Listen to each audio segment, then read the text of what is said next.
Hello, great മീഡിയാസിലേക്ക് സ്വാഗതം. Lucky ഭാസ്കറിൻ്റെ 15-ാം ദിവസത്തെ collection റിപ്പോർട്ടുകളാണ് പുറത്തു വരുന്നത്.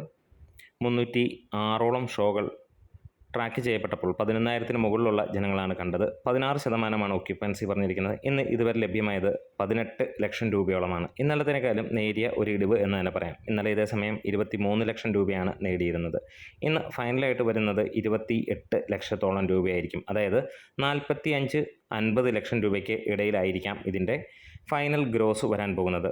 സിനിമ ഇറങ്ങി 3-ാം വാരത്തിലേക്ക് കിടക്കുകയാണ്. ഇതിനോടകം തന്നെ സിനിമയുടെ 100 കോടി പോസ്റ്റർ ഒഫീഷ്യൽ വരികയും വേൾഡ് വൈഡായിട്ട് ഇന്ന് സിനിമയ്ക്ക് തിയേറ്റർ കൗണ്ടുകൾ അല്ലെങ്കിൽ ഷോ കൗണ്ടുകൾ കുറയുന്ന ഒരു കാര്യം കണ്ടു. കങ്കുവയുടെ റിലീസ് പ്രമാണിച്ചായിരുന്നു. നാളെ മുതൽ സിനിമകളുടെ, ഈ സിനിമ മാത്രമല്ല ഇതിനോടൊപ്പം ഇറങ്ങിയ സിനിമകളുടെയും ഷോ കൗണ്ടുകൾ കൂടുന്നു എന്നുള്ളൊരു വാർത്ത ഓൾറെഡി ഒഫീഷ്യലായിട്ട് തന്നെ അപ്ഡേറ്റ് ചെയ്തിരിക്കുന്നതാണ്.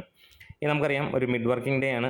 എക്സ്പെക്റ്റഡ് ആയിട്ടുള്ള റിസൾട്ട് തന്നെയാണ് സിനിമയ്ക്ക് വരുന്നത്. കേരളത്തിൽ നിന്ന് മാത്രമായിട്ട് ട്രാക്കേഴ്സ് മുഖാന്തരം 14 കോടിക്ക് മുകളിലെത്തിയിട്ടുണ്ട്. അതായത് സിനിമ 18.5 കോടിക്ക് മുകളിലാണ് ഇന്ന് കേരള കളക്ഷനായിട്ട് നിൽക്കുന്നത്. നമ്മുടെ എക്സ്പെക്റ്റേഷൻ 20 കോടി തൊട്ട് 25 കോടിയാണ്. തീർച്ചയായും ഈ വരുന്ന ശനിയാഴ്ചയോടെ, ശനി ഞായറോടെ സിനിമ 21-22 കോടിയിലേക്ക് എത്തുമെന്ന് തന്നെയാണ് പ്രതീക്ഷിക്കുന്നത്.